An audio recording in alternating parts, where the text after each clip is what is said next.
Welcome back to the party, everybody. This is Morty, and I am your host, Lutch, aka TheIndianJesus, here to resurrect the second coming of common sense. Let's party, guys. What is going on? Trying something a little bit different today. We're going to jump right in. I wanted to talk about Severance. Even if you have not seen the show and you don't plan to see the show, I definitely think you will enjoy this conversation. So it is it's a mystery type of show. It's got a lot of office politics mixed with mystery, mixed with philosophy, all mixed into one show. So if you think like Lost meets The Office meets From, then you've got Severance. And so the basic setup is you don't really know much. So the main character wakes up in a conference room, and they're just asked questions about a new job. They have no idea what's going on, and so again, a lot of mystery. So there's not really much to miss or spoil in this. But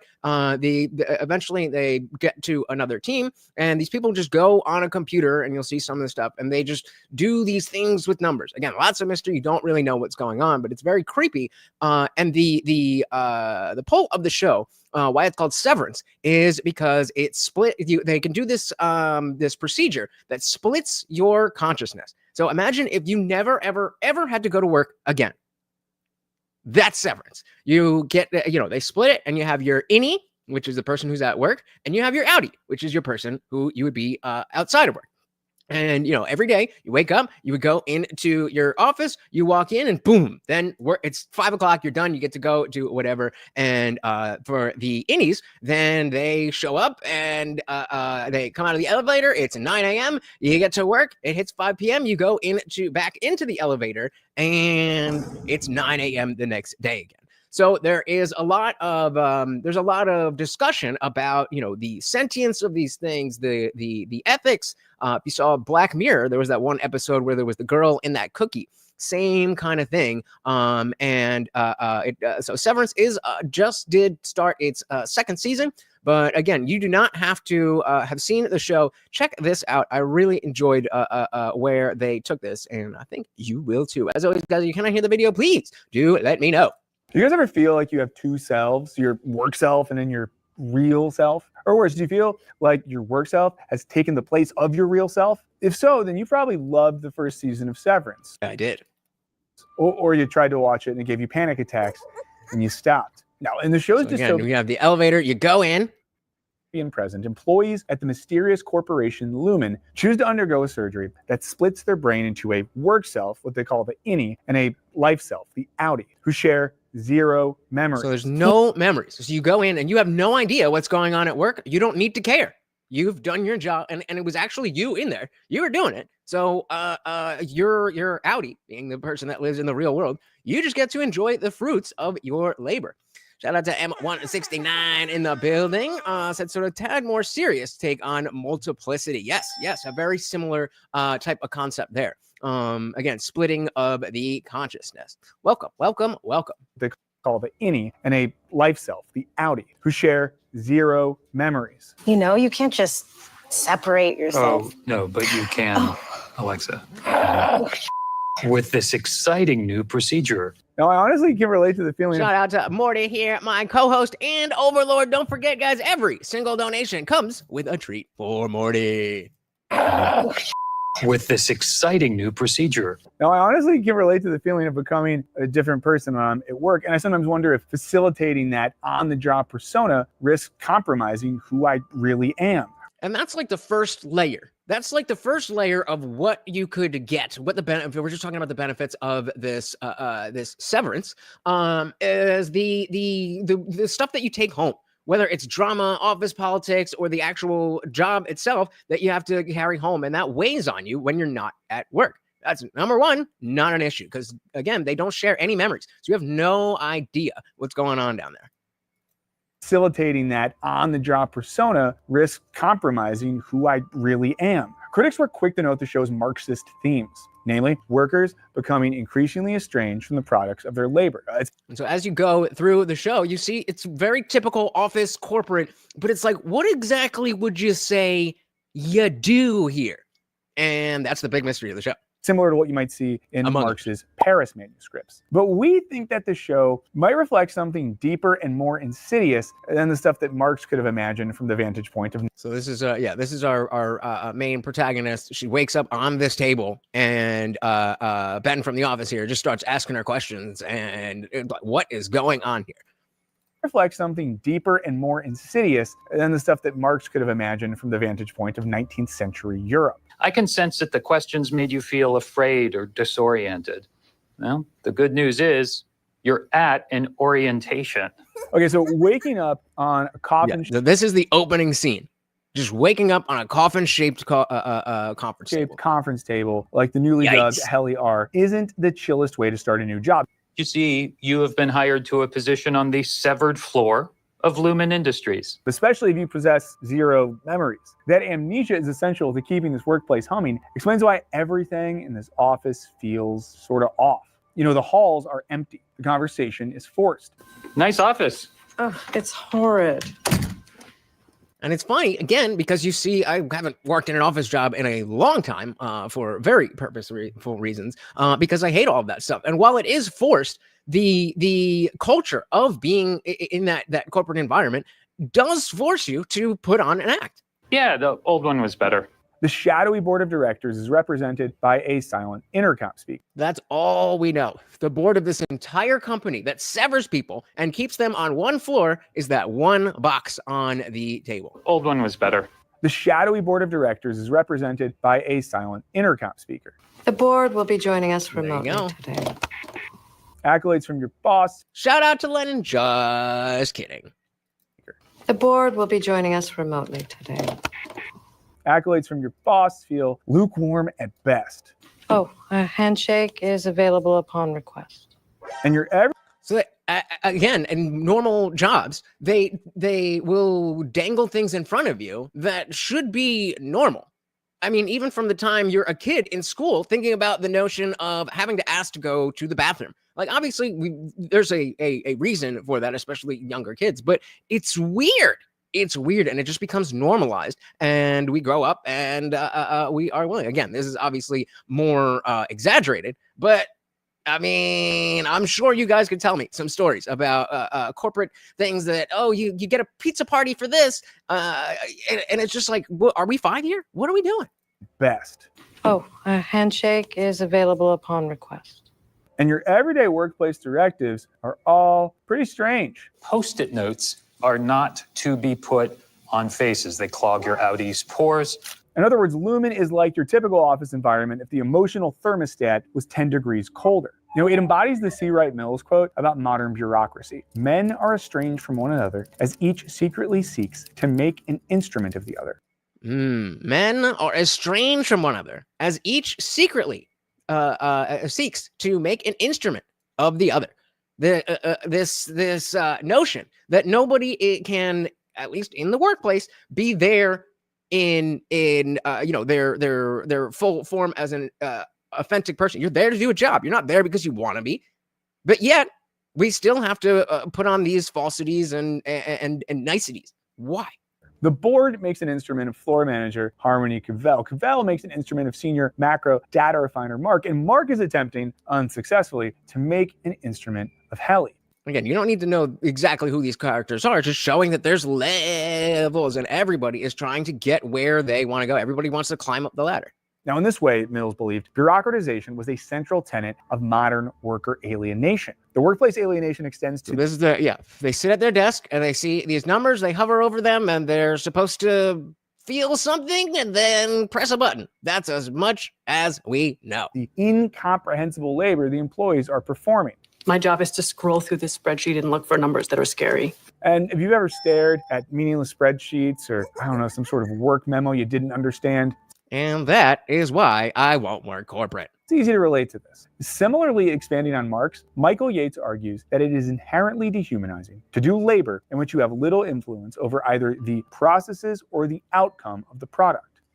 When you have little influence over the processes or outcomes, which is, again, a very common thing lower on the ladder in corporate in the corporate space. So, like, being a YouTuber, there's not that control, and there's not that deafening I don't even remember what it's like, but that weight on your shoulders to just do more stuff without any extra reward. So here I am right now. Nobody's making me do anything, but I wanted to try. So let's do something a little bit different instead of just covering politics. And here we are, because I have a lot of influence over the process. Not the same in the corporate world. If that's so, work at Lumen is fundamentally rooted in dehumanization, because nobody in Helly's department knows what in the hell they're doing. It's like, do we even know what we're supposedly cleaning? So it's not just us. They don't even know what they're doing. Much less what the entire company does. The true number of smiles may well be in the millions. So what are we, like a dental company? And rather than answer these questions and let the workers feel connected to their labor, Lumen papers over the mystery with walls of smiles and flattering pamphlets. Now, this doesn't fly for everybody, as we learn when we meet Mark's escaped former colleague and best friend, Petey, was attempted to reintegrate the severed parts of his brain. Basically he wants to merge his two selves back together. And so that when you get through the series and you start to see, again, obviously the notion of never having to actually be at work seems brilliant. Oh, I would love that. But it begs real ethical questions, because that other part of you, your innie, never gets to leave. You get the benefits of having gone home and slept and whatever, but the opposite could be the same. Since you're never working, why not? Why not just go and party all night long and right until the moment you walk into work, because that's your innie's going to have to deal with it, not you. And then, of course, the innie itself never being able to leave, that's scary. There's no sense of time. There's no, they are sequestered to one floor. And again, everything being blown out of proportion here to make a point, but it's just really not that different than real life, except for the actual severance. Severed parts of his brain. Basically he wants to merge his two selves back together. Don't you want to know what you're doing down there? Mark may prefer blissful ignorance, especially after Petey appears to die from complications due to the reintegration. But it seems Lumen workers don't question what they're doing, much less fight back against their shitty reality, in large part because the bureaucratic environment is undergirded with violence. And that violence flows all the way down into the office banter, which is often too aggressive to be funny. And there's that, but there's also the notion of, a big part of the first season is Helly trying to, it's horrible. It's horrible. And again, if you haven't seen Black Mirror, the episode White Christmas also deals with this same type of same type of idea. And so the of course, they do have aggression and violence up top to keep everything in line, but the most dangerous part of it is the outie and the innie being this two versions of the same person. Helly is her name, the woman, and she, we follow her as she first gets there. She's like, "What's going on? I want to get out of here." And they show her the door. They're like, "Okay, you can leave," and she just goes right back in. It's like, "What's going on? You're not letting me leave. I just let you leave." And so, all this stuff happens. They have a sensor that can read any word. So if you try to pass a message out to your outie, it won't happen. And so all this stuff is going down. And the girl's like, I'm not about this. I need to get out of here. And then, she tries to leave again. One more time. She comes right back. And now they have a video to play her. And the video, it would be as if it was me and my innie. I'd be like, "Lutch, you need to listen, okay? I'm your outie, and I don't want to go to work anymore. So I don't care what's going on down there. I don't care what you want. You're not real. I'm real. I make the decisions. Bye."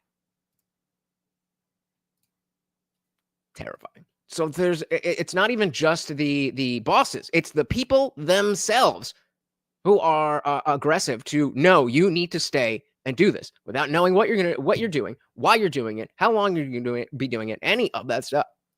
And that violence flows all the way down into the office banter, which is often too aggressive to be funny. You sick? If you breathe on me, I'll rip your larynx out.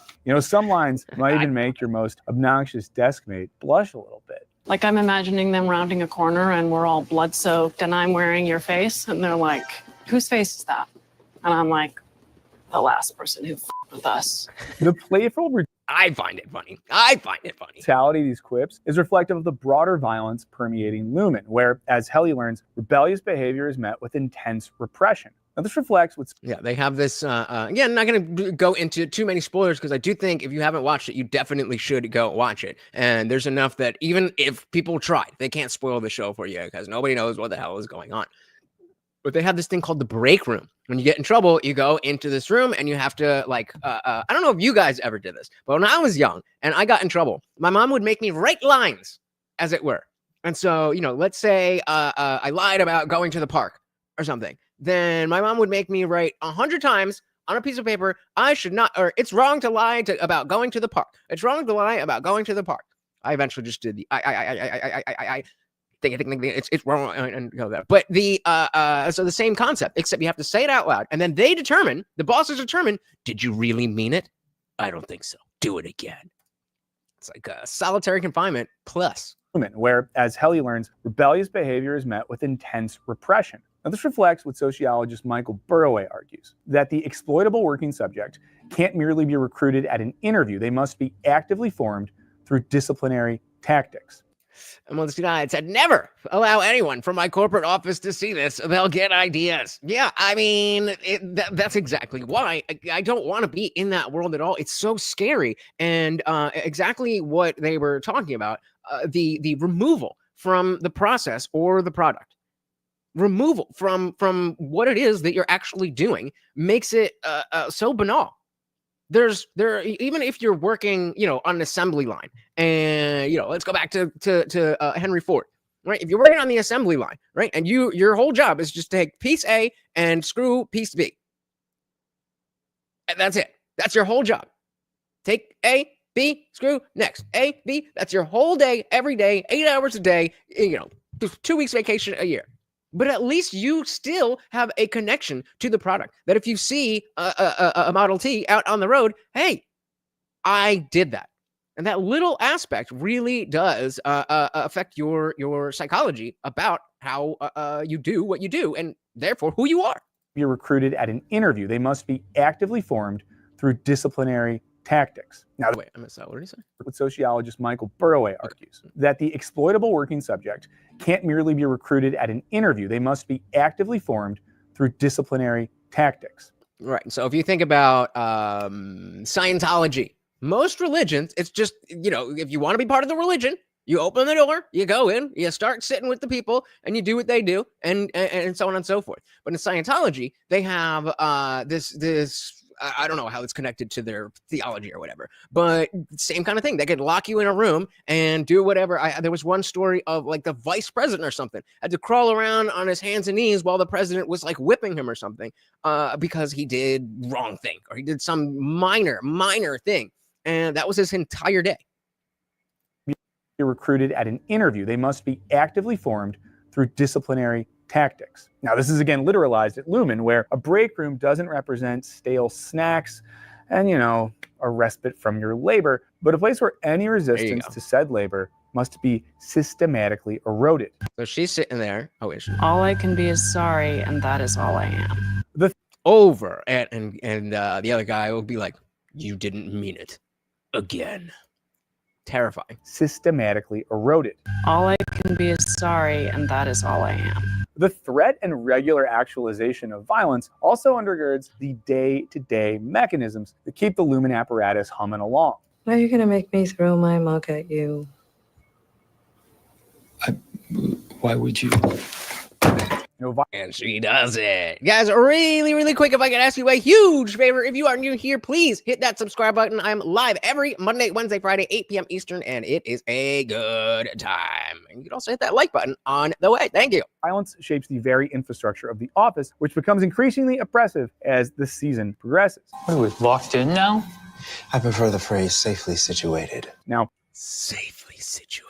it's not just the threat of violence from the higher-ups that keeps workers in line. Management skillfully foments aggression between different departments in order to prevent solidarity amongst the severed class. So yeah, different departments. In the beginning, for the first few episodes, you really think that or they make it seem like it's just these four on this team doing this computer stuff, and that's it. But weird stuff starts happening, and yes, that was Christopher Walken coming in from a different department. They have a great story there as well.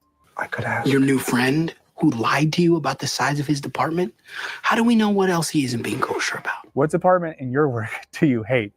Let us What department in your work that you hate? know. Shout it out. We won't tell. But then after you type that out, remind yourself that you don't actually hate that department. It's been manufactured by your bosses to keep you all fighting so they can continue to exploit you to increase profit margins. They might be annoying. They might be like a bunch of dummies, but at the end of the day, class solidarity, things of that nature. Now, whether they're sharing paintings that evoke mythical violent coups amongst departments. Look at the badges the raiders are wearing. That's not O&D, Dylan. It's us. So you can see they have a bunch of these different types of murals and stuff, and it's essentially the religious lore of the company. And the reason why they accept the violence and the aggression, because there's such a over-looming story of how it got started and a war they were in and all that kind of stuff, and it just adds to the aggression of beating you down and feeling like not only do you have to be here, but being here is the only thing that you can do, the only thing. Or proliferating ridiculous, dehumanizing rumors about certain workers. According to some, you each have a larval offspring. Despite far outnumbering their overlords, the hostilities between departments make any pretense of class loyalty impossible. It's very similar. I'm rewatching The Walking Dead, and you can see the over and over and over, maybe too much. They use this notion of we're the group and we see another group, and we're the good people, but we also have to be very cautious. And that dance of, do we stick to the principles that we always had, or do we have to change and adapt?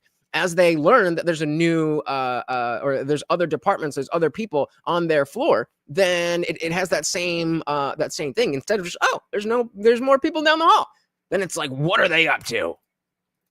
Between departments make any pretense of class loyalty impossible. You saw that painting? You want to get disemboweled today? And when a hint of solidarity is expressed, it's deftly managed. As we see when optics and design department head Bert is retired after developing feelings for Irving.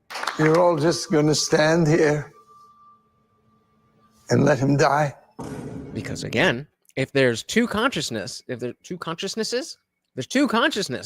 and one retires, that just means the innie is gone forever. And because the memories, it's still the same person as the outie, but because the memories are completely different, that person ostensibly disappears.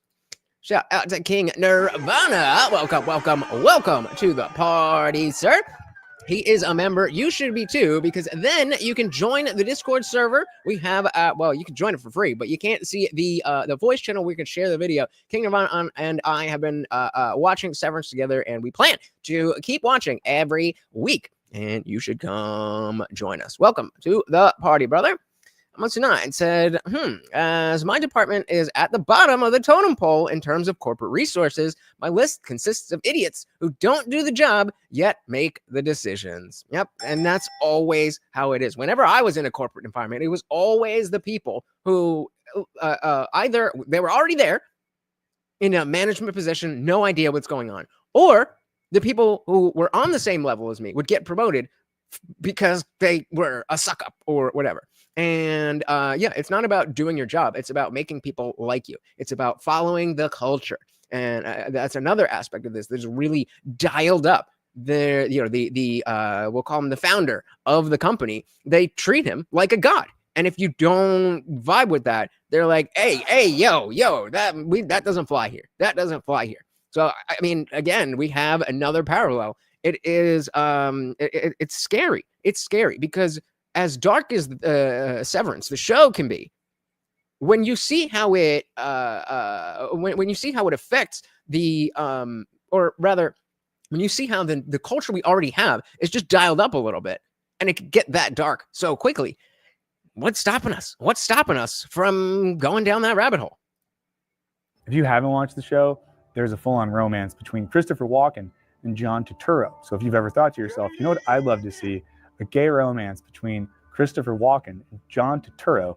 This show's for you. Also, if you're the person, and I mean, they don't do gay stuff. It's just they're good actors, man. They're good actors. If you're somebody who's like, okay, if there's a gay, if there's a trans, if there's a they, them, I'm not watching it. Let this be your exception. Let this be your exception. I promise you. Who has not watched Severance and is desired for that romance to take place. That's unique and special, and I applaud you for that. Now, in this way, Lumen's control over its workers is a deft dance of estrangement, dehumanization, and the ubiquitous threat of violence. But as any Well, how is that any different than a normal job? You know what I mean?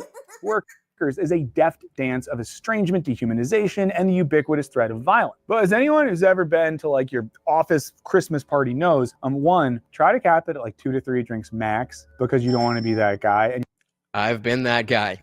Do not be that guy. you think you're not going to be that guy, and when you're that guy, you don't know you're that guy, but everyone else knows you're that guy. And then the other thing is, office politics is about more than fear and intimidation. In order to keep us participating in systems that make us miserable, corporations like Lumen have to do more than discipline us. The modern workplace has become far more complex than the one Marx wrote about, and negativity is no longer enough to keep us whistling while we work. Because when you sort numbers that are scary all day for a living, sometimes, well, you need a little fun. And again, remember, that's their whole job. They just got a screen. There's a bunch of numbers. You hover over the numbers and they make you feel a certain way. And you press a 1, 2, 3, or 4, essentially. That's the whole job. Sort numbers that are scary all day for a living, sometimes, well, you need a little fun. You may choose one genre and one accessory. Okay.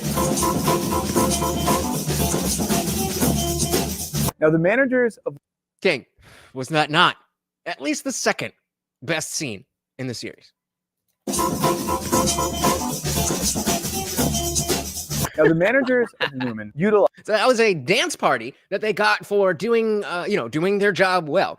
Again, they don't have any metrics. They're just told that they did the job well, and so now you get this perk.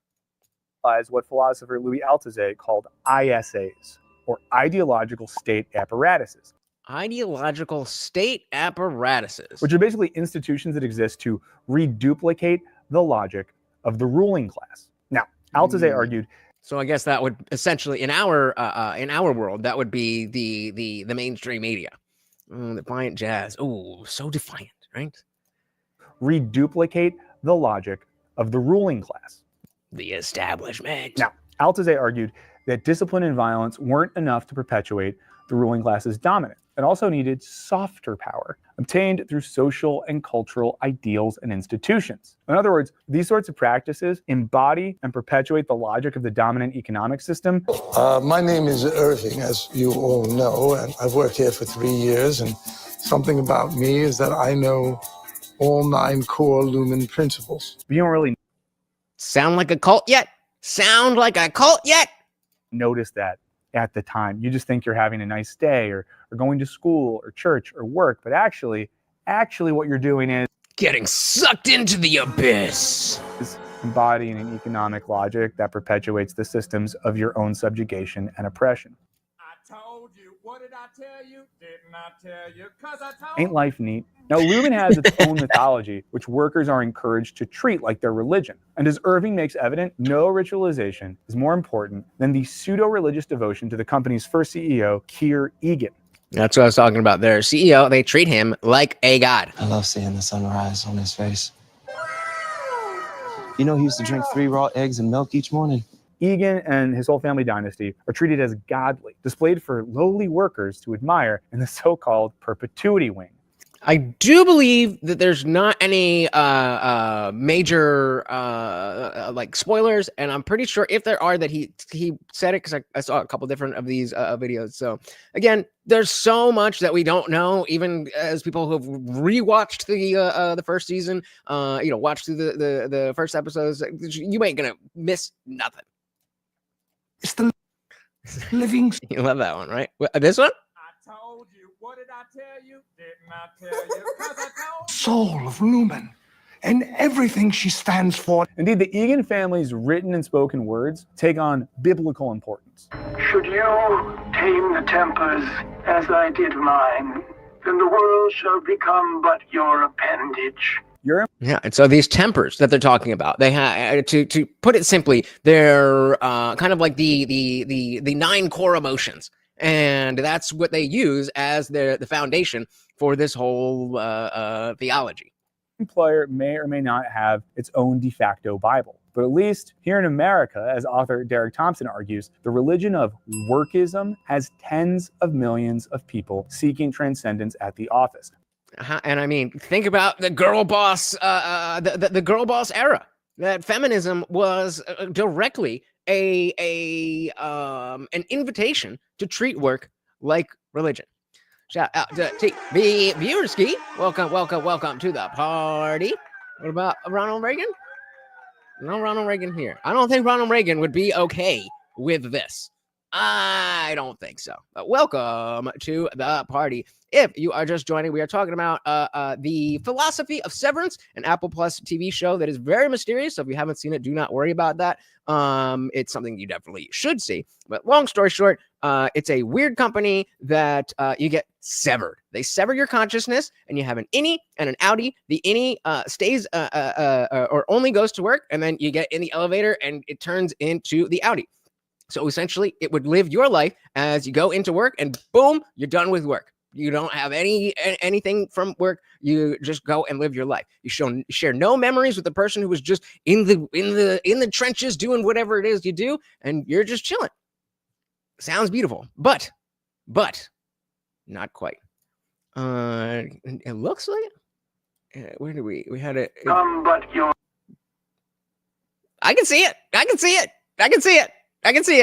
Ronald Reagan, Gerhard Egan. Pretty close. Good catch. Your employer may or may not have its own de facto Bible, but at least here. The handbook.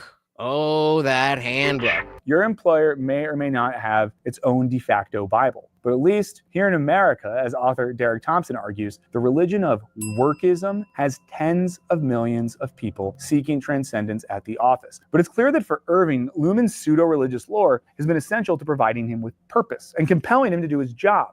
But waking up on that table, I was shapeless. But then, I learned that I work for a company that has been actively caring for mankind since 1866.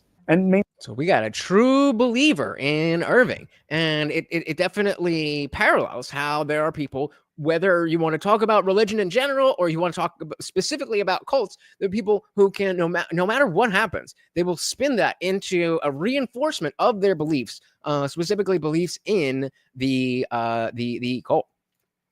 King Nirvana said, if Christopher Walken acting like a thought interests you, this is that show. I mean, let's put some respect on my man's name. I don't know about thought, but he's trying to get it in. TV said, I kid you not, the company I work for has no employee manual. I always refer to it. Well, that is very, very unique. I don't know how many. I mean, just think about the entire HR department is just waiting for you to sin according to their Bible. They might not have given you an employee manual, but they certainly have one that they will be ready to use on you and send you to the break room. Again, and this, if you missed it, in this, the break room, you go in. I can be nothing but sorry. I don't believe you. Say it again. I can be nothing but sorry. I don't believe you. Say it again. Until you mean it. Caring for mankind since 1866. And maintaining the sanctity of this lore is so important that all other literature is banned. We see just how... Sounds familiar, eh? Again, going back to religion specifically, where it was only the priests and depending on what it is, priests of the high, the clergy who were allowed to read and dispel the message, and parishioners were not. And then, of course, we have going back to Scientology. Well, they go in, and it's just about your stress levels, and that's all it's about. Until you get to the Thetans and space demons and all that shit. Not quite. But the literature is the core. King said, I love it. The guy is starting a harem, but doesn't know it. I mean, you ain't wrong. TV said, not in my company. I root password to the accounting server. I feel like that would be a fireable offense. So don't dox yourself. I don't know what we're talking about. Just messing. Oh, my button. Come on. It's so important that all other literature is banned. We see just how powerful this policy has been when the inane self-help book written by Mark's brother-in-law is smuggled in. Mark, it's an emergency. they have this book, and again, it's the Ben from Parks and Rec. His Audi, his sister's husband. So that's his brother-in-law, and somehow it got snuck in by accident. And now, because they have seen no other literature, remember, they're real people on the outside, but they don't share any memories with their Audis. So they literally have no knowledge except for what Lumen, the company, has told them. Monk69 said, our HR department finally did something useful. They insisted those who work second shift, like you, must be given 8 hours between shifts. Until this year, they allowed people to get off work at 2 a.m. and come back in at 6. That's kind of, I guessed it. Then permit them to come in at 6. So, and that's working. That's...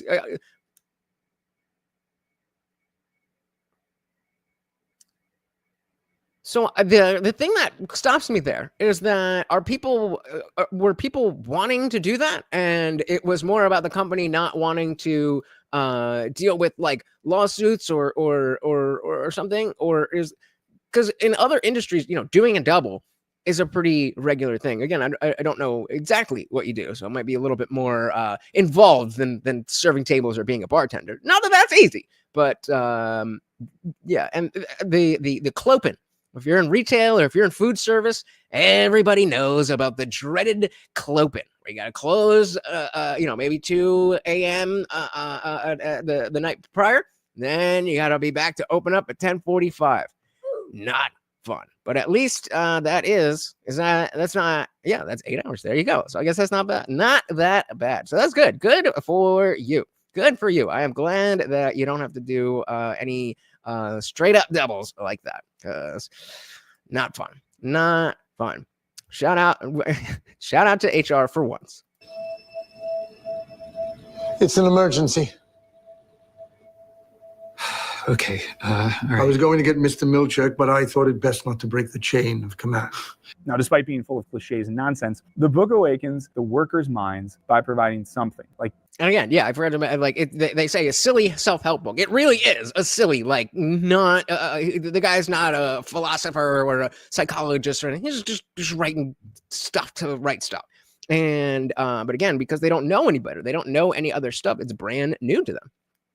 Mr. says some want to do it, but at other times, if you wanted to work off day overtime, they dictated when you had to be there. So yeah, okay. So that sounds very, because again, in not so much in retail, but in food service, it's very easy to kind of switch off shifts, and if you're scheduled for a double and you don't want to do it, you can be like, hey, does anybody want to work this for me? And usually there will be. So different industries are going to be different. But yeah, it sounds like they were pushing people who didn't want to do it to be like, all right, go get 4 hours of sleep and come on back. It's like, well, I don't want to do that. Yeah. Oh man. And I mean, I my dad being a doctor has had when he works the is it a 48-hour shift? So he comes in, does the main shift, then he's on call, then the full shift the next day, and then he comes home. But again, different type of thing where obviously he's a doctor, he's doing shit, but he's not constantly running around. He was a surgeon, so he's a little bit more of downtime. Okay, so at the center of industry is dust. That's what they want to turn you. They want to grind you down into dust, so you have nothing left to do but the work. Being full of cliches and nonsense, the book awakens the workers' minds by providing something, like anything outside the words sanctioned by Lumen. Bullies are nothing but bull and lies. At the center of industry is dust.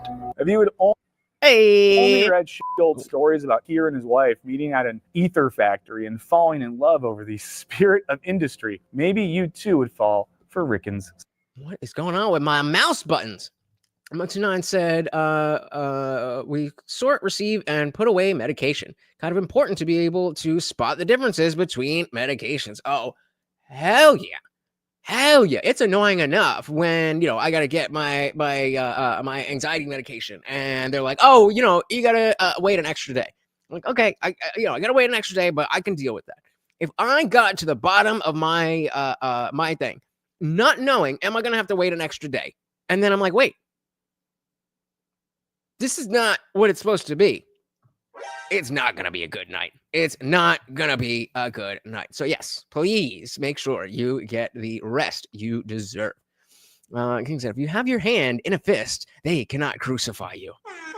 Brilliance. Brilliance. Falling in love. Another line from, what is it called? You're going to remember this. What's the name of the book?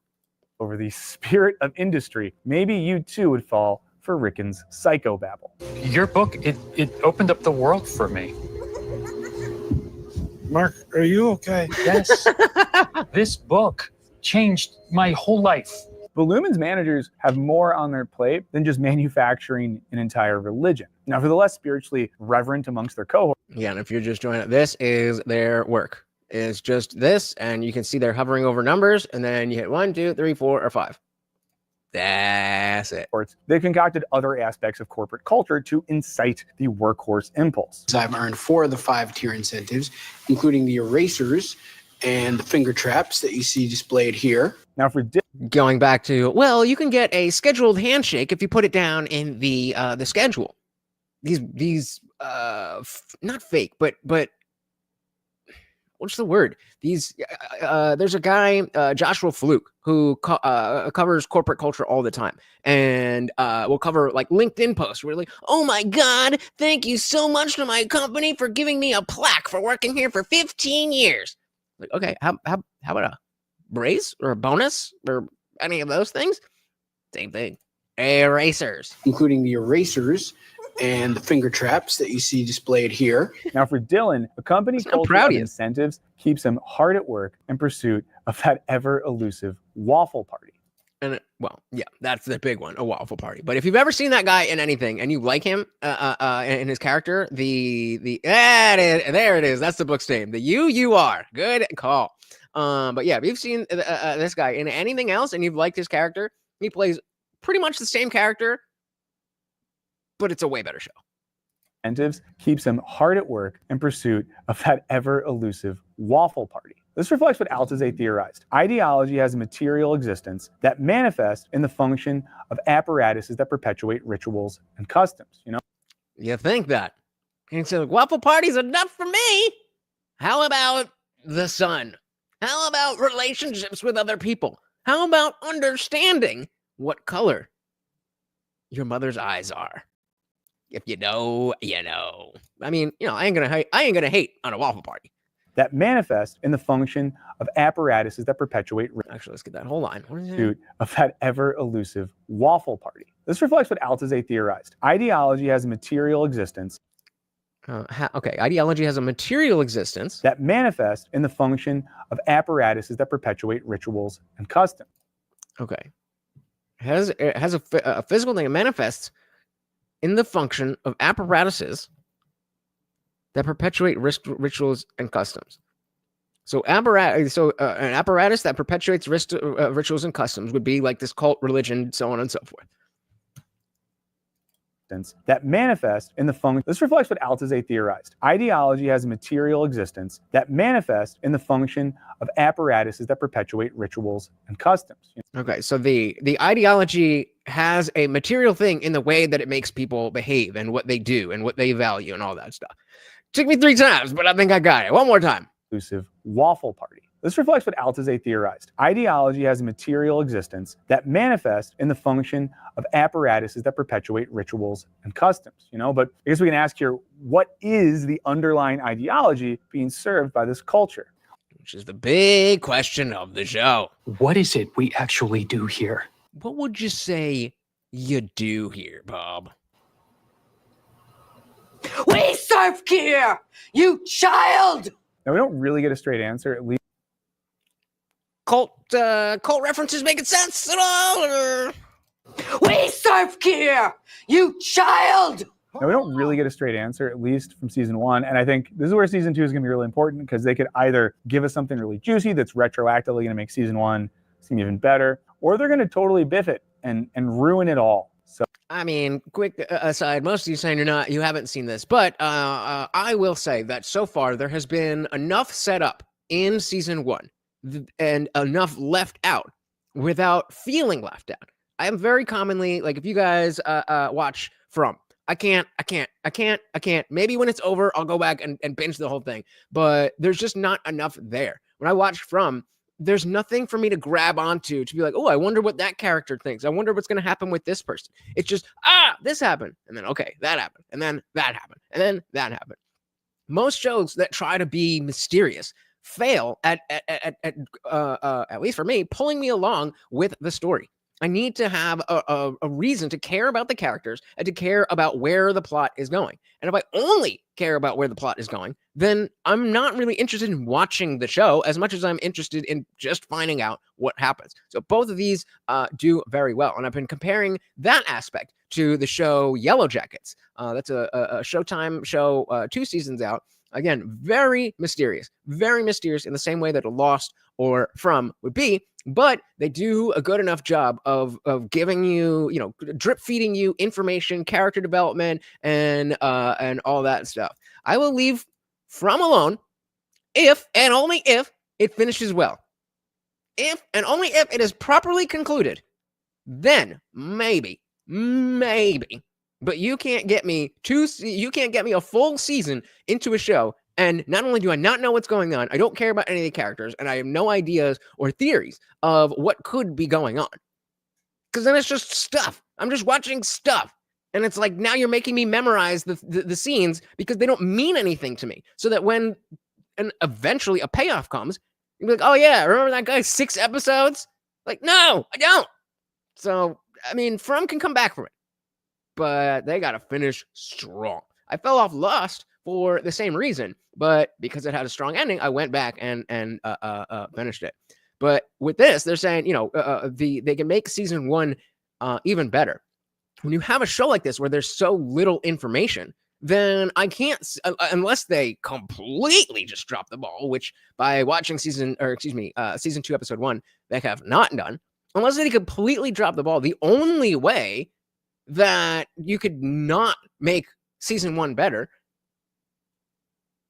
is just if it's terrible, because it would fill in so many gaps, and they know where the story is, obviously. So there's lots of hints and Easter eggs and stuff that we have seen but didn't recognize because it wasn't something that we would put into that context. But that's why shows like that are better on rewatch.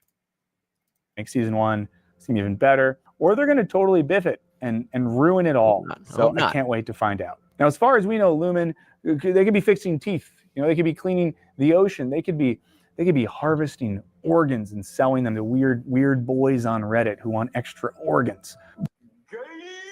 Boys being boys. MLC9 said Game of Thrones both ruined and spoiled me. I still have a bad taste in my mouth from that ending, but I cherish the good years. I completely agree. And the most frustrating part isn't that they dropped the ball. It's that they dropped the ball from on high. Like, yeah, lots of shows have bad endings, but when you build up so much and then it's just nothing, the chances that we're going to get something as intricate and well told as early Game of Thrones anytime soon, it's not very likely. I would argue that, Severance really isn't in that same type of, because it's a much smaller, it has a much smaller cast for sure. But the epic nature of something like a Game of Thrones or Lost or The Walking Dead, where it's just like, oh, we're building more and more into this world. They are doing that with Severance, but again, they're doing a perfect job with drip feeding enough that you are stayed interested, but you don't really know what's going on. But yeah, I've rewatched, and I will say, this is a PSA. PSA: if you have not gone back and rewatched Game of Thrones all the way through to season 8, do it. Do it. I am telling you. If you take nothing besides watch Severance away from this stream, rewatch Game of Thrones all the way through. The reason why is because as it was airing, we were expecting this great finale. Now that you know that's not going to be there, I've always maintained that, okay, the story beats that they use in Game of Thrones work. It's just that they rushed like 4 seasons into like 3 episodes. So when you can look at it like that, it softens the blow. You were never gonna get a good ending to Game of Thrones. And I'm pretty sure George R.R. Martin pretty much came out and said that he's not even ever gonna finish Winds of Winter or something. So and that was the reason I was like, I'm not reading these books. I'm not reading these books unless I know that he's gonna finish them. And I knew he wasn't gonna finish them. But shout out to Game of Thrones. King said it's a fact that they dissed fans at the end with 6 episodes, and logic went out the window in the end. Yeah, I mean, it was well. So MX9 saying proof that you need a fully plotted out story before you start. I would argue the opposite, maybe not the opposite, because they had some information on where the story went. The story was plotted out, which is why they hit all those story beats. The problem is that they didn't tell that story. They didn't tell. They just told us. They just showed us those things happening instead of telling the story through a visual medium. Like the Daenerys going Mad Queen, all that stuff. It makes sense on a different timeline. Like if that was going on for a whole 2 seasons, then we would be like, oh yeah, she's going in, instead of just stamping on all of the character development that was there so far. But I mean, definitely having an ending in mind really helps. That being said, there is a lot of or showrunners who don't have that, and they don't have the end plotted out, and they develop as they go. Jesse Pinkman was never supposed to be a permanent part of Breaking Bad. Saul Goodman was never supposed to be a permanent part of Breaking Bad, and then he got his own show because they had the ability to work on the fly. So absolutely, you should have an idea of what story are we telling. Then it's a matter of adapting as time goes on, because when we're talking about 10 years, society's going to change, people's tastes are going to change, people get older, new people are going to find the fandom or whatever. And yeah, I mean, if they had played out all of what happened in the last, let's call it 3 seasons. Let's say the last season 6, season 7, and season 8. If those 3 seasons were instead even 6 seasons, I don't think anybody would have a problem with the way the show ended. They rushed it. All right, I'm back in, yeah. Organs and selling them to weird boys on Reddit who want extra organs. Being boys. But the sort of ambiguity here feels entirely intentional. Because by making Lumen so mysterious, the show is underscoring the fundamental meaninglessness of both corporate ideology and the meaninglessness of most modern companies. I don't know, I would argue the meaninglessness of a lot of cult-like things, including many religions. I regularly hear about a company that I know is worth billions of dollars, but I have no idea what they do. You ever meet someone who's really rich and you're like, what do you do? And they're like, oh, consulting. Okay. Doesn't seem like a real job, but people. If you can comment below what a consultant does, you'll be my best friend. Do it, and they make a lot of money doing it. I have learned later in life that mostly what consultants do is go to places. They'll consult. And they say, fire all the pores, and you can make more money. And then they fire all the pores. And that's what they do, and they get paid a ton for that. True. The fact that its missives could be applied to any possible industry isn't proof of their truthfulness or even their flexibility. It's proof.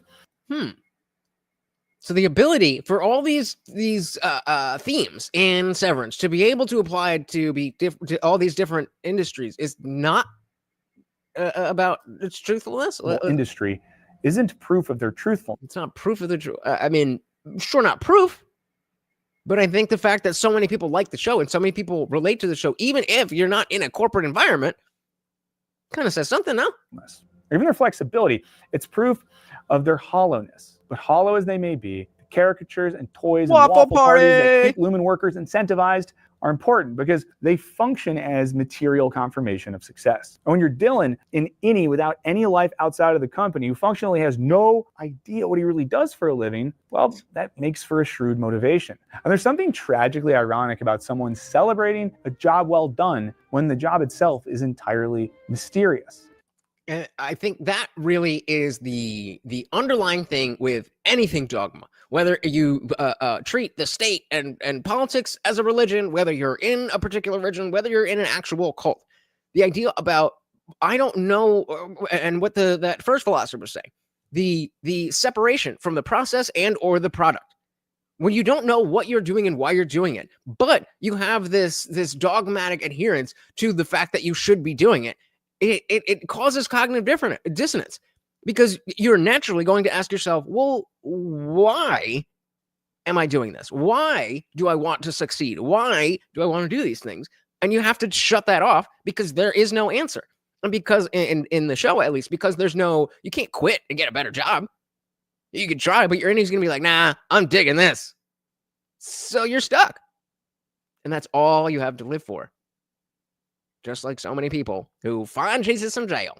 Celebrating a job well done when the job itself is entirely mysterious. But even if you're not in any, corporate perks can be totally seductive. Before I worked here, I worked for, I'll be honest, a kind of sketchy startup, but I was really distracted from the sketchiness by the fact that we had like kombucha and beer in the fridge, and we got to order our lunch every day. And on Tuesdays, we had dinner night with a. That's the kind of video that guy Joshua Fluke does.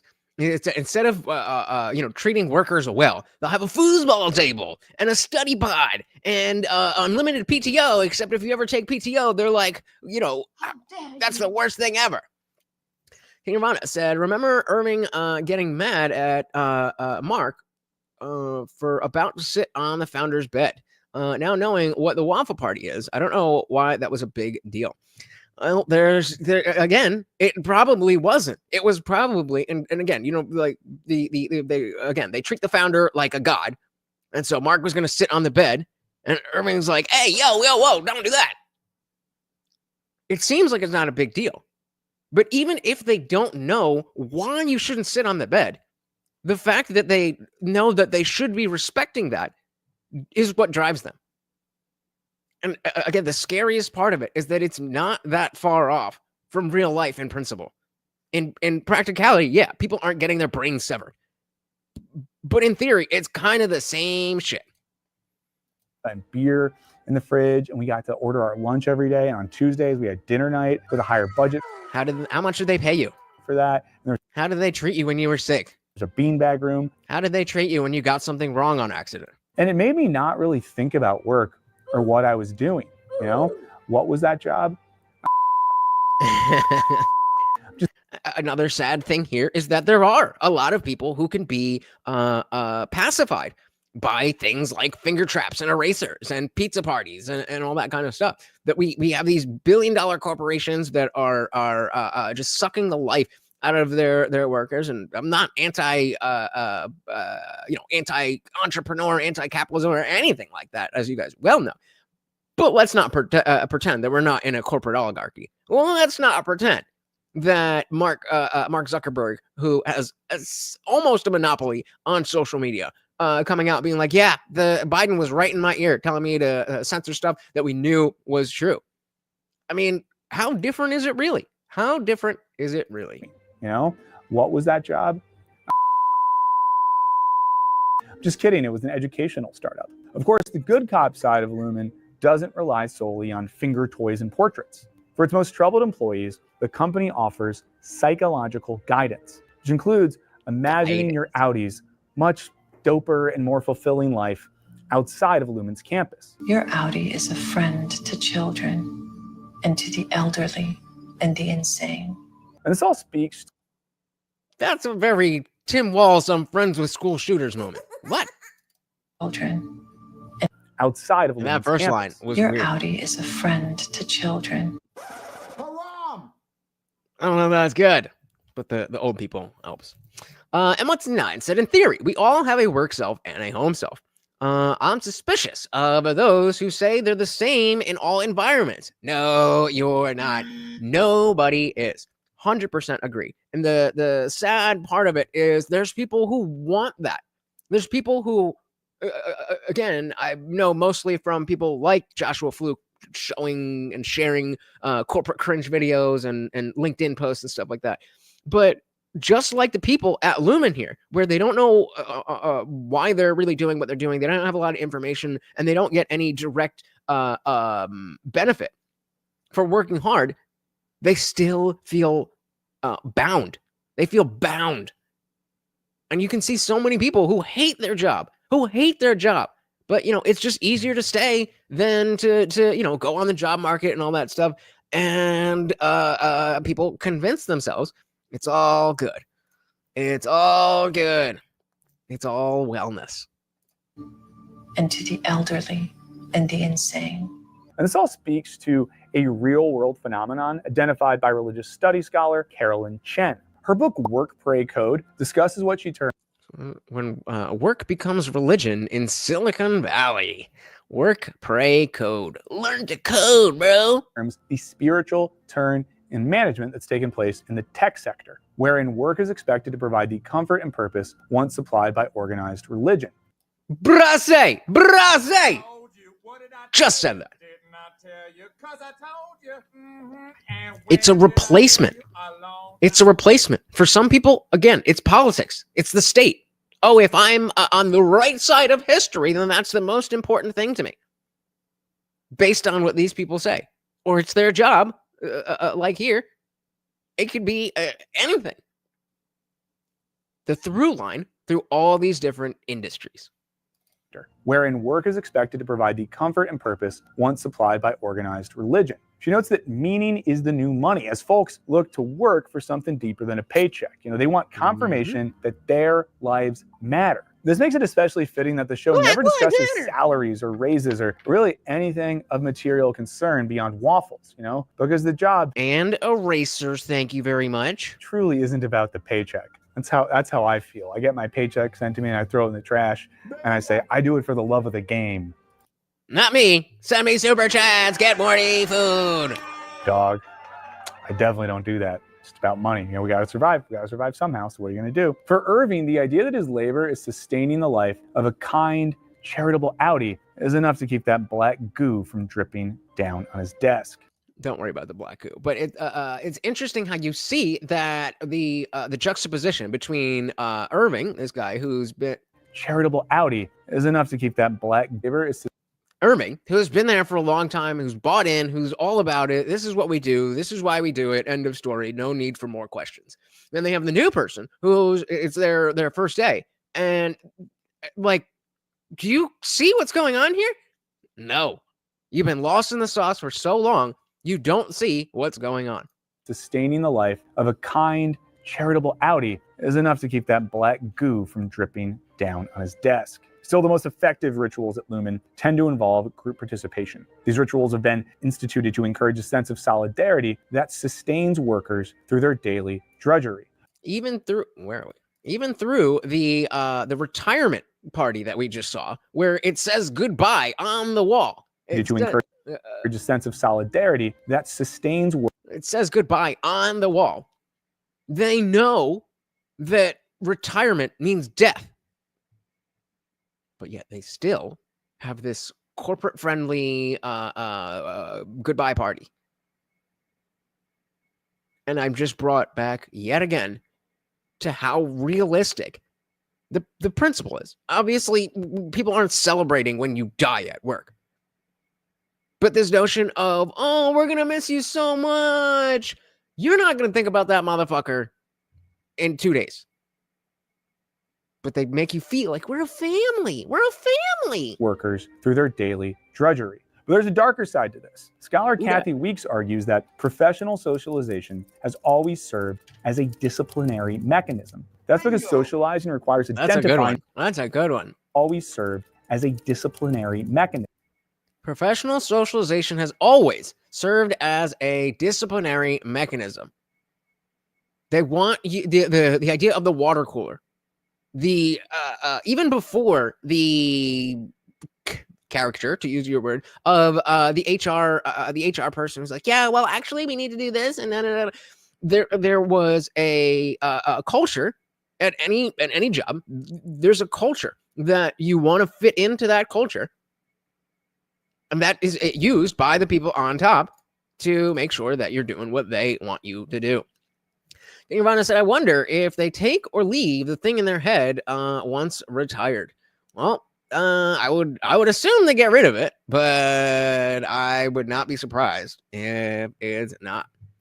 That's because socializing requires identifying with those around you and monitoring yourself to fit in amongst them. Now, in this way, a party isn't just a party, right? It's further inculcation into how to exist at Lumen. Of course, management is smart enough to render it impossible for the employees to interact outside of the office. You'll leave at 5. Well, actually, they stagger our exit, so 5:15. Now, they stagger the exits. They don't want the outies to even be aware of their coworkers' existence. So this guy here is the boss, but it's these 4 on a team.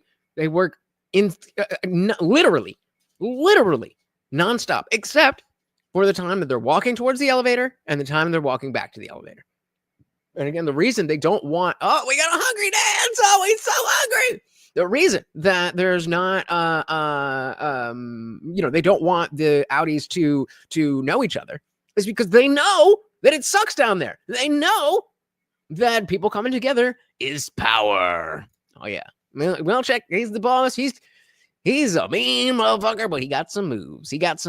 Just like Morty over here. Morty moves. Hungry Leave dance. at 5. Well, actually, they. Oh, did I miss this one? Yeah, Emma Stein said it's why I say get the most out of every bit of time off you can. The rec for your position will be posted before your obituary. Yep. I mean, that's what they see. Always poop on the company dime. Always poop on the company dime. If I was on my way, I don't work at a place anymore. I go to people's houses. But if I worked at a place still, and I was about to leave, and I had to go, I'd be like, you know what? Let's hold it. Let's get there. Now I'm getting paid to poop. Let's go. Let's go. But yeah,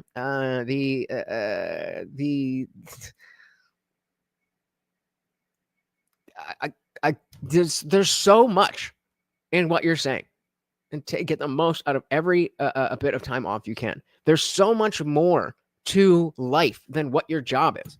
And maybe you are somebody who is very happy being in the sauce of your work, so to speak. That's not typically that's typically not the type of thing that we're talking about with Severance. But the underlying factor, just nobody on their deathbed wish they spent more time at work. And I mean, I was just talking to Papa Watch, and we were talking about different work stuff and all that. And he was he's asking me about like what types of things would or what types of careers would make me happy. And I'm like, I like doing this, but like I don't really derive my personal happiness from the work that I do.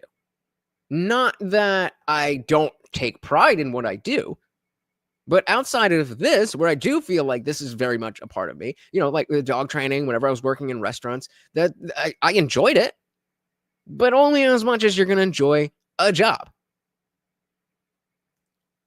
And he doesn't see that. And then, he's getting older as well. And, my immediate family is not super close. I mean, it's frustrating that he doesn't have this desire to retire and, make the family a family again. And he didn't grow up here. He's immigrant. So it spreads farther than American corporate culture. Act outside of the office. You'll leave at 5. Well, actually, they stagger our exit, so 5:15. No. Yeah, right. It's just I gotta pay my bills. That's all most jobs are for most people. The overwhelming majority. Even if you love your job, even if you enjoy going to work, Even if you enjoy the people you work with, you probably wouldn't do it if you didn't need the money. What this means is the social interaction inside Lumen is fundamentally inauthentic. In fact, that's true of all the emotional comforts offered by Lumen. They exist solely to cement the company's power over its employees, but that doesn't really explain why it's so effective. Now, the mandatory cheer and unshakable compliance that Lumen's management demands is reflective of the modern corporate work environment at large. It's no longer merely enough to fulfill your job description. Rather, as Italian philosopher Maurizio Lazzarato puts it, the real goal of the modern workplace is for the worker's soul to become part of the factory. The fact that the innies I feel never so lucky much as to work for a leave the company office merely that makes. literalizes Hold on. the phenomenon. Your office is like Chuck E. Cheese. Shall be repurposed. Okay, Jesus. Hold on. Nope, not that one. Hold on. Okay. Where were we? Okay, sorry about that. What the hell was I just gonna say?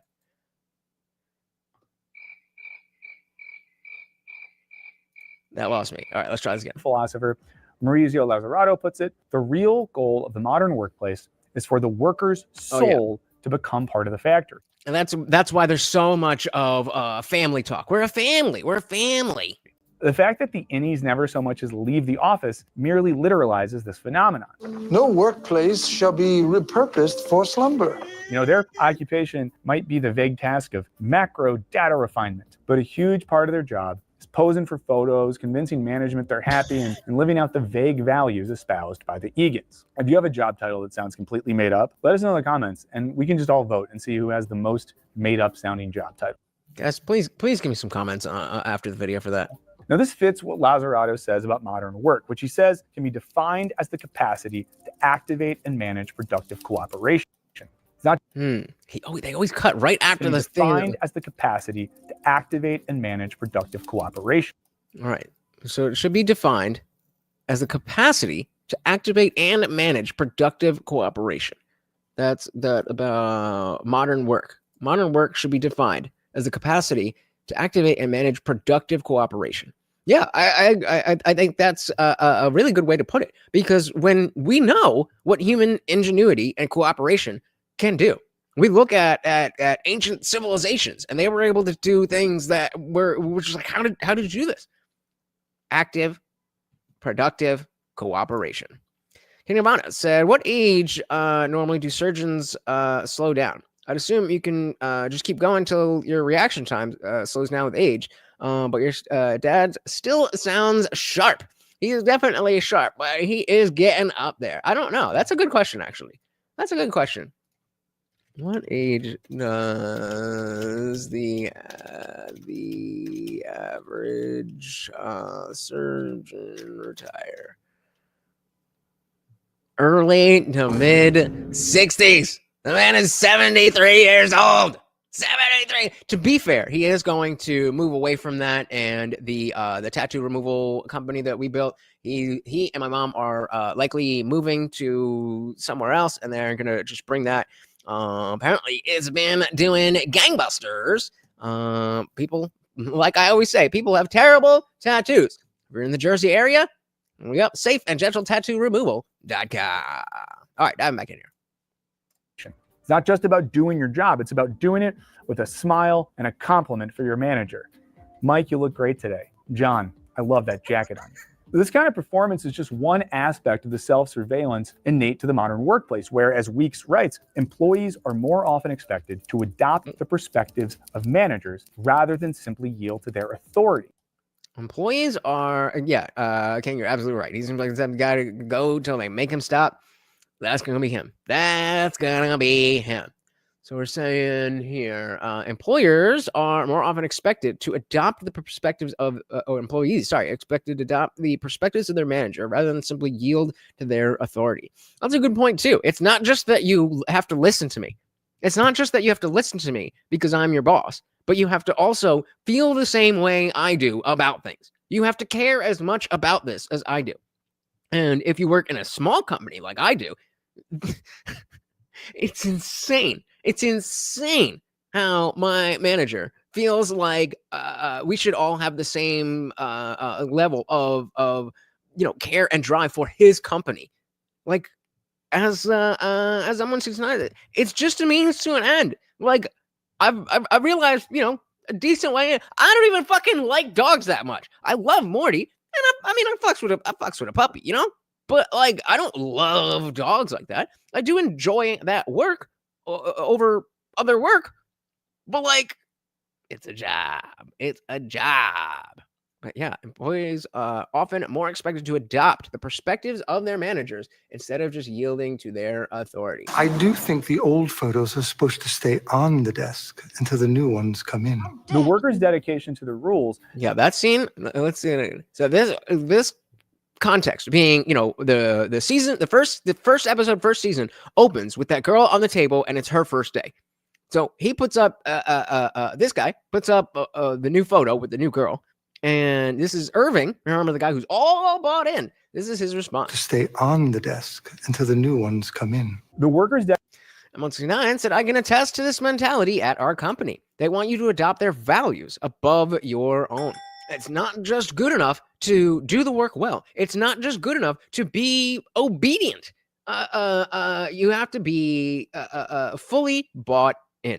And again, that goes back to what you were talking about before about the wrong people getting, up in other places, and where is it? That was up there. I don't know, but yeah, how it's not always the best people in the best position. It's because the people who are in the managerial positions want somebody that they can trust to see things their way more than they care about somebody who is good at the job. Now, you can overcome that if you're really, really good.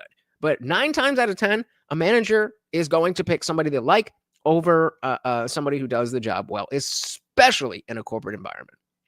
The old photos are supposed to stay on the desk until the new ones come in. The workers' you can even tell there. Look at the little smile as he says this. Supposed to stay on the desk. Like, I know the rules better than you do. We all know those types.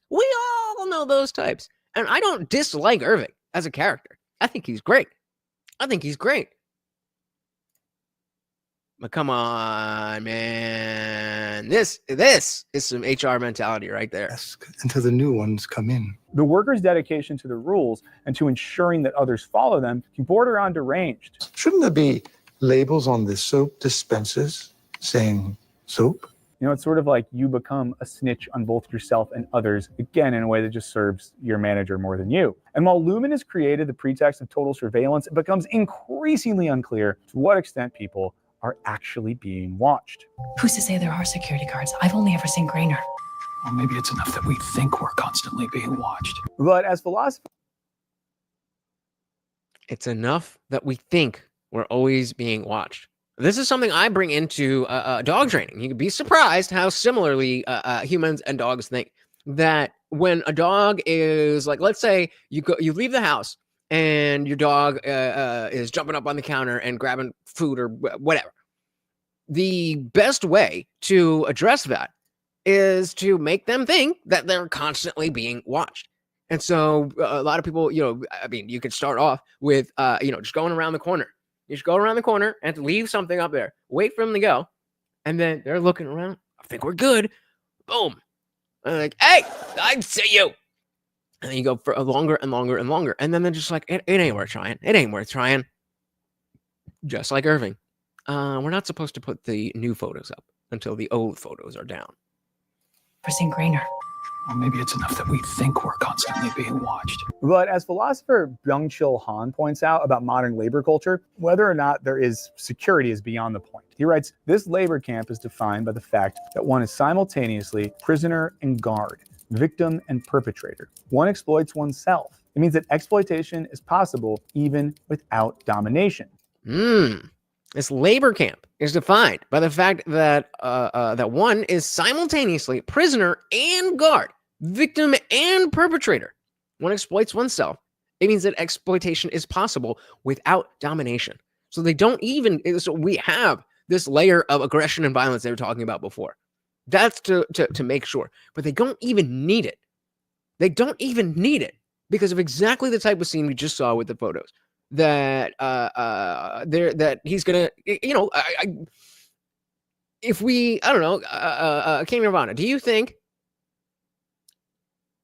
or anybody else who has seen the show, do you think, let's take that situation with the photos. If Mark didn't push back or whatever, do you think he would have gone to the boss Milchick about Mark S? Oh, Mark S has the photos there. I don't think he would. I don't think he would. I think he would want to. I think he would feel like he has to. But I don't think he would. Guys, really quick, if you could do me a huge favor and hit that like button, it is so free and easy, and it helps out the channel so much. Thank you, thank you, thank you. The surest way to tame a prisoner is to let him believe he's free. So management's greatest success is in convincing the workers to surveil themselves and one another.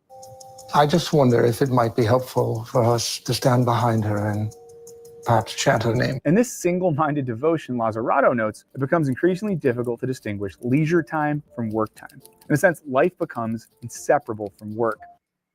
Life becomes inseparable from work. And what were we talking about before? Those, foosball tables and beer in the fridge and all that stuff. We're a family. We have fun here. This is a good place to spend time. That's not what a job is supposed to be. But they slowly have changed the work culture to meet exactly this. I agree. I don't think he would. But I think he would want to. You know when I really feel this? If I'm reading something or watching a movie or a TV show that's supposed to be just for me, it's supposed to be Michael time, and then I think, oh, we could do a work thing on this. And I take out my notes app and I'm like, oh, we could do a video and blah, blah, blah. But then it's like, damn, a thing that was just about me has now become about potentially creating content that could fuel an algorithm and get Google AdSense money. No, I've spent more on donations, but same concept. I am not able to keep up with the news and stuff without being in the context of like, okay, can I use this? Can I use this? Especially over the last 4 months where nothing has been happening but election stuff, where it's like, okay, like that's interesting, but I'm not a news station. I don't want to be a news station. I want to have more cultural discussions. And so it has ruined my ability to just be. Everything is, how can I turn this into content? And not because it's about money grubbing, but it's because I want to do this. I want to do this more than I've ever wanted to do any type of work before. King Nirvana said about Irving, he's just on autopilot to give meaning to his life, but still be a good person, which is probably hard. Yeah, I mean, you could see how much pain he is in when, the Christopher Walken relationship, as we saw, he gets retired. So you can see the pain. You can see the pain. And it's not because, in my opinion, it's not because they were built some beautiful relationship, but I think they're on face value. It was just the aspect of, oh, there's something new, there's something different, the novelty. Then there's questions about, like, have they been erased? Do they know each other? All that stuff. But just on the surface, without watching the show, you can see that somebody who is exactly on autopilot and looking to follow the rules to be a good person, yet have desire for normal human stuffs. King said the rules give him purpose to feel alive in the same way the incentive does for Dylan. Yep. Agreed. If you don't know what we're talking about, go watch the show. It is on Apple TV, but there are other places you can find it. If you don't know how, join the Discord. I pinned the link. It is free to join. And DM me, and I'll hook you up. I just want to move to the woods. If anyone has a cabin that no one lives in, let me know. I'd like to move to the woods. For innies who black out the moment they leave the office, this is yet another real phenomenon vividly literalized by the show's conceit. What's more, in crafting the workplace as pseudo-religious, Lumen ensures that failure to abide by its missives, in other words, to commit a sin, is inherently guilt-inducing, as Irving quickly learns during his brief romance with Bert. It does discourage romantic fraternization. By creating semi-religious stakes, Lumen extracts complete fidelity from its employees. Complete fidelity. Even the semi-religious. I think it's very religious. I don't agree with the semi aspect of this. I think they treat Lumen as a religion. They treat Egan Keir as their or Keir Egan as their god, or at least their Jesus figure. There are Not those sites, bro. But yeah, semi-religious is enough. You see that. You see it in politics. You see it in politics. There's no God figure of leftist politics. Yet the dogma is there. The desire to fit into the group is self-perpetuated. They are both prisoner and guard of their own team. At the same time, workers are told that they are responsible for their conditions. They all apparently freely agreed to be severed. I have, of my own free accord, elected to undergo the procedure colloquially known as severance. So this is what I was talking about before. You know, when you're an innie, if you go into the elevator to leave, then your consciousness transfers and you become the outie. So if you're somebody's, what the hell's going on? I should be at work right now, and I should be not awake. I should be awake when the day is done, and I can go out and party or whatever. And so she tries to going right back in a million times, and then I'm like, hey, you gotta check this out. I have, of my own free accord, elected to undergo the procedure colloquially known as severance. And this feels like a real. And what can you do? What can you do? It's you saying that. It's you giving consent. But is it? Accord elected to undergo the procedure colloquially known as severance. And this feels like a really apt metaphor for work, right? Because, you know, we've all freely chosen our jobs, but is it really totally free when the pressure of paying for rent, food, student loans, a bunch of other stuff render that freedom somewhat illusory? No. It's not real freedom. And while all of the severed employees are enacting this type of auto-exploitation, this idea is best embodied in the season finale. Spoilers, when Helly realizes that not only... Wait, well, if you really want to see it, then... Well, actually, spoiler warning. Again, it doesn't matter. Nothing you hear here is going to be like, oh man, that show was ruined for me. But spoiler warning. Idea is best embodied in the season finale. Spoilers, when Helly realizes that not only did her outie freely choose severance, but she chose it in order to make a political point and to encourage millions of others to do the same. But I took a severed job because it sounds freaking awesome. Helly realizes she's not only been the architect of her own oppression, but of the potential oppression of the masses. Fittingly, her immediate wave of guilt is expressed via the words burned into her brain in the break room. I can be sorry. And again, if you missed that part, they have a break room where you go in and you just have to repeat, I'm sorry, I broke the rules over and over and over and over and over again until the bosses say, okay, we accept. And so the fact that you know, she has, let's just say, a stake in the company and the procedure of severance being populated, it makes a lot more sense why the outie is not helping the innie. But that also you know, raises the question about the ethics of the innies. Words burned into her brain in the break room. I can be sorry. That is all.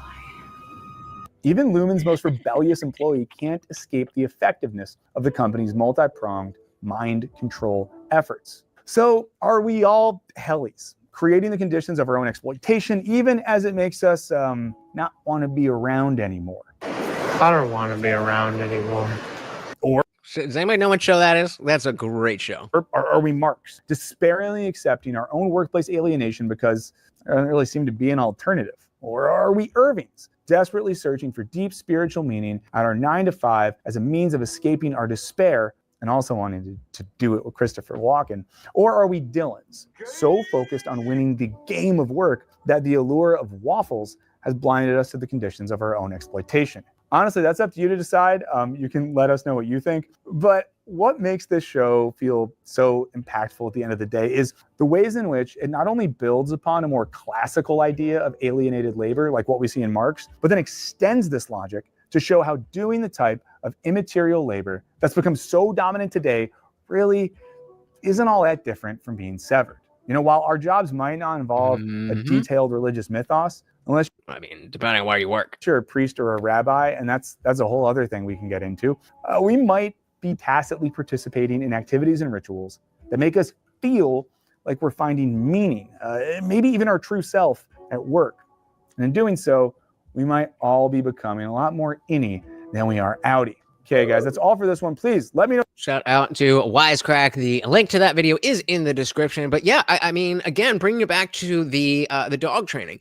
The reason that it's so, not so, but the reason that it's easier for me to do this type of job, the dog training type of job, than be even in a restaurant or retail, but especially corporate, is because I'm not working to please the boss. I'm working to please that.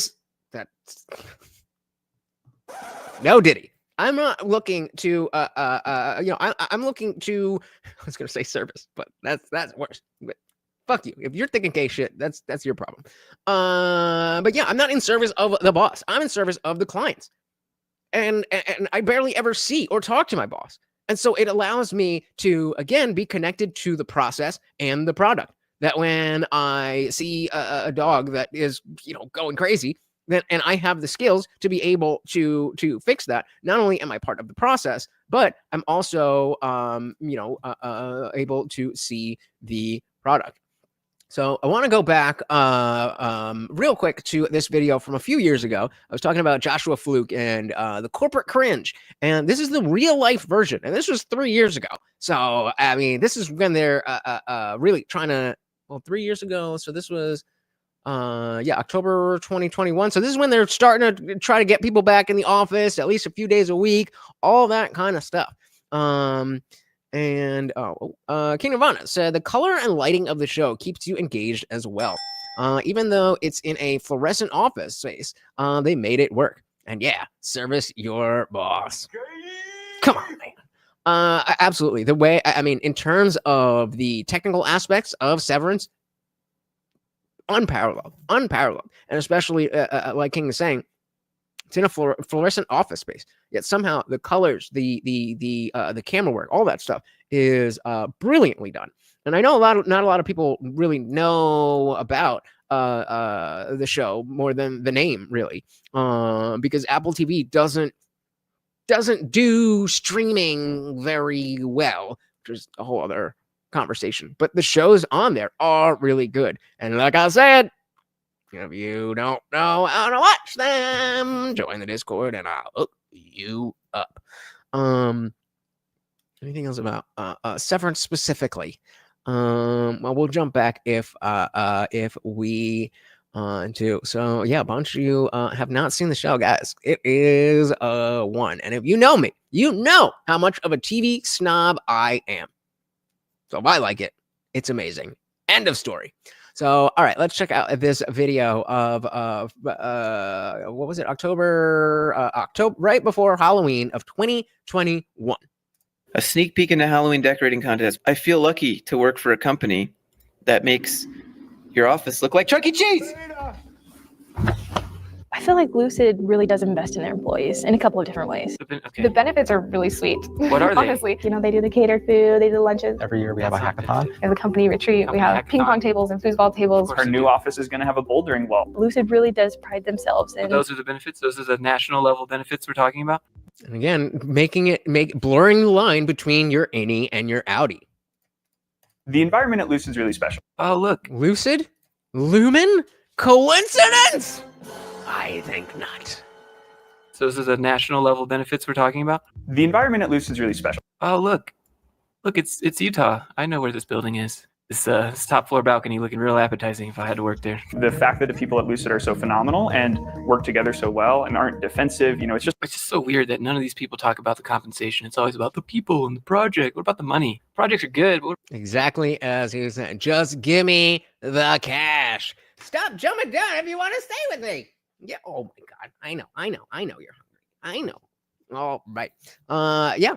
Spot on. People talk about the compensation. It's always about the people and the project. What about the money? Projects are good, but what about the money? It's this really wonderful creative working. Oh, they have the community stairs like every single other startup that exists. Ping pong tables and foosball tables. Our new office has obligatory ping pong table and foosball table. It's definitely fun and it's exciting, and there's an energy here and a buzz here.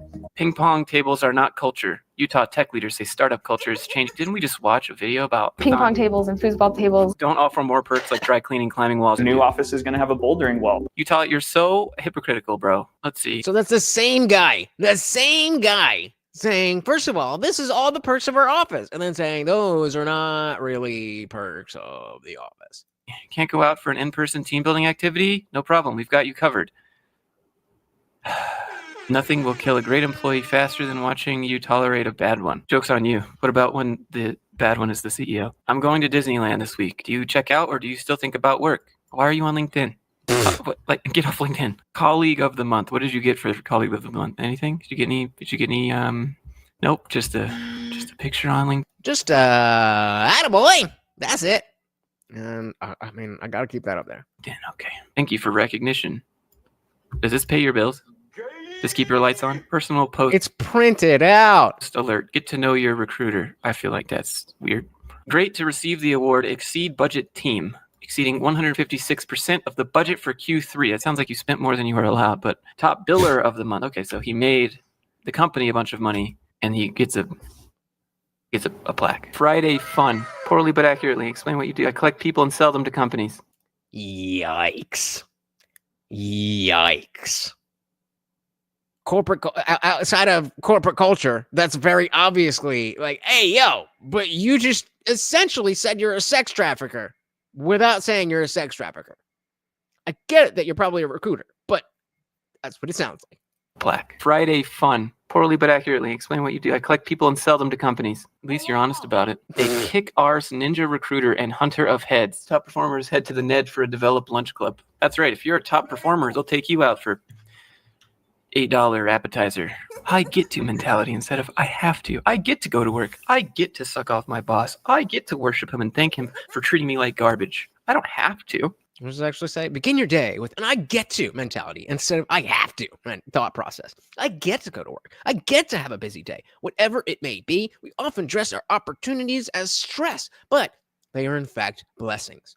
This is just like Biden saying the economy is great. You don't understand. You don't understand. The economy is great. I know you don't have any money. I know you can't afford groceries. But if you just have an I get to starve today instead of I have to starve today, then we're good. I mean, is that an allegory for sex trafficking as well?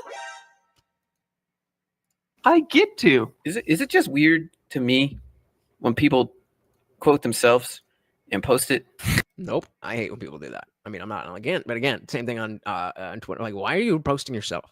This can't be for real. Do you want to be the boss? Come work for us. It was midday at McDonald's. I was doing my Diet Coke run. As I was paying my $1.06, I asked the young man how his day was going. I'm just a McDonald's employee. Garbage. You single-handedly interact with hundreds of people every day and have the ability to influence their entire day with a smile and a kind word.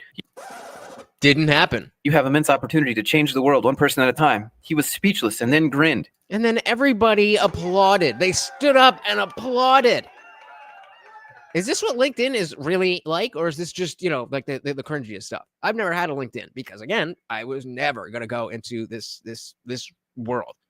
But, like, goddamn, people. We just take the story and we'll put it over here.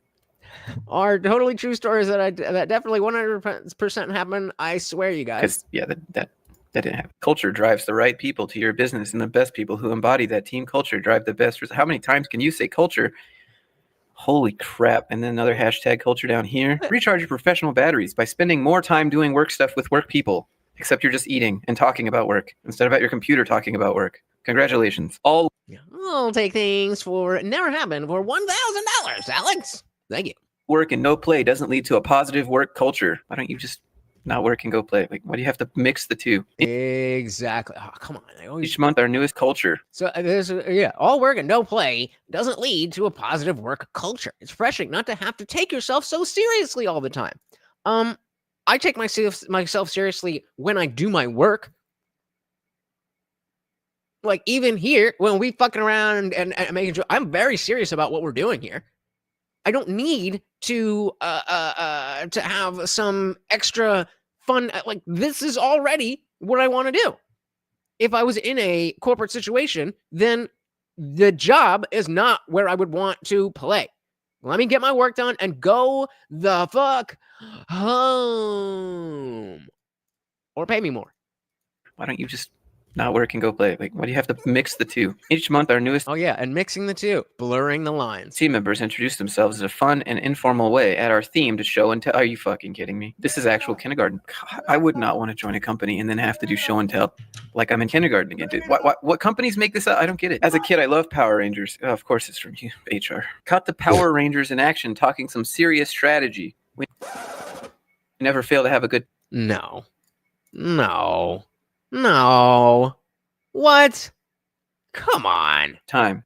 I feel like I have a sense of humor, but I don't find this funny or fun. This is the definition of humiliation? This seems like a humiliation tactic. This seems like none of these people wanted to be here, but the person holding the camera was like, oh my God, we can have this post about Power Rangers. I even bought, instead of giving you money, bought these Power Ranger suits. All for this picture. Because of culture, guys. Embarrass yourself for clicks on LinkedIn. I was speaking recently with a friend who founded what I'd describe as a next generation chaplaincy service for corporate America. We care for over 500,000 employees and their families. Is this religious? Wait, what? I can become a chaplain? No fucking way. Does it matter? They're all semi-religious now, right? Yeah, it just sucks that companies can outsource caring for their workers. We're so proud to say that for 5 years now, we no longer require college degrees. And you pay like it. Miss being in the office a little bit today. Happy Halloween. A sneak peek into Halloween decorating contest. I feel lucky to work for a company that makes your office look like Chuck E. Cheese. Cultures. I mean, you get the point. Actually, let me drop this link in the chat as well if you guys want to check out the rest of that. He is a good follow if you are in the corporate world. I actually found him because he was doing some what he calls content you didn't subscribe for about some family stuff, and then that's what I stayed for. But yeah, if you are into that, it's it's never ending. There is never a shortage of corporate cringe. So let me know, guys, especially if you're on the replay. Let me know what you thought of this. You know, it's that time of year. It's that time of election season where absolutely nothing is happening. So I'm experimenting a little more, and I want to get back into more cultural stuff, maybe even more pop cultural stuff. Tell me what you think. Tell me what you think. Do you like it? Do you hate it? Do you want more of it? Let me know in the comments below. Guys, thank you so very, very much for hanging out once again. This is my co-host, Morty, and I have been your host, Lutch, aka the Indian Jesus, here to resurrect the second coming of common sense. Until next time, guys, I am out of here. So see, we are out of here. Peace.